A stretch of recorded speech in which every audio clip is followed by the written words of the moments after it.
Oh no. He's seen me. Oh god. Ah! Just kidding. But on to Beskha.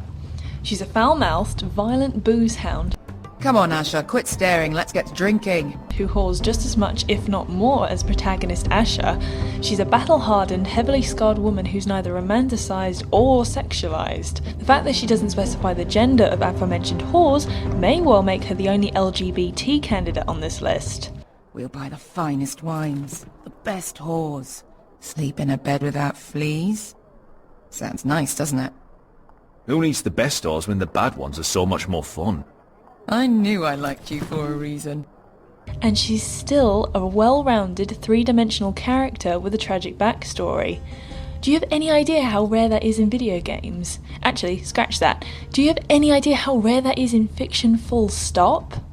Now in episode 2, when we first meet Beskha, she's reluctant to accompany Asha to Marine even though she won't say why. So we make for Marine. Wait, Marie? Shit. What?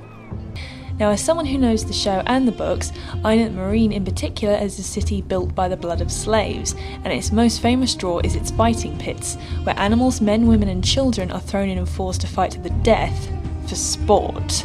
So I knew that Beskha was a former slave as soon as she showed her reluctance to head to Marine. But what I was dreading was that she might be revealed to be a sex slave.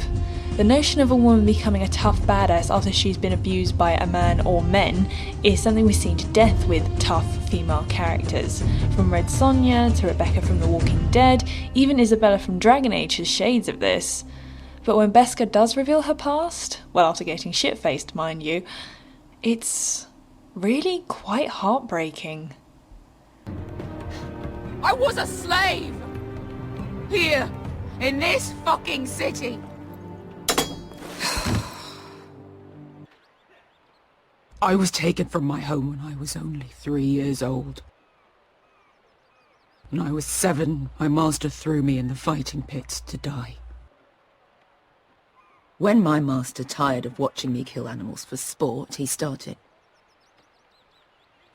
sending other children.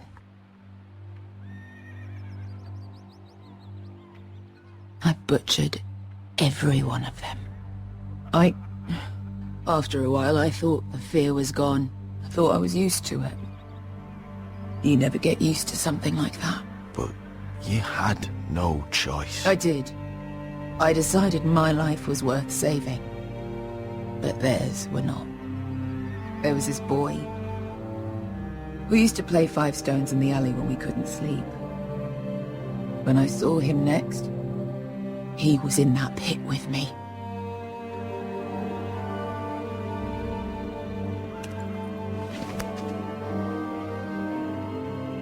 I saw the fear in his eyes. That same fear I felt my first time. And I realized it hadn't left me. I still wanted to live. I wanted it so badly. My master watched as I did it, smiling. I could have killed him for that fucking smile. I'm so sorry, Beskha. I don't want your pity. I bought my freedom a long time ago, but I have always hated this place. Hated him. In all honesty, when I committed to making this list, Beskha pretty much embodied everything I was trying to represent. You might be thinking, well, if Beskha inspired me to make this list, why is she only tied at number 5? It's a similar reason for the other previous entries, actually. While she is undeniably a stone-cold badass, Beskha ultimately, in the grand scheme of things, has very little actual power. What skyrocketed Mira onto a shared spot with her is that by the by, with her ability to influence and hopefully take down an army of sellswords poised to strike at her family, she ultimately has more power to affect and change, whereas Beskha is forced to just go with the flow for her own survival. All in all, Beskha is a shining example of a non-romantic lady characters, so please, Telltale, don't kill her off!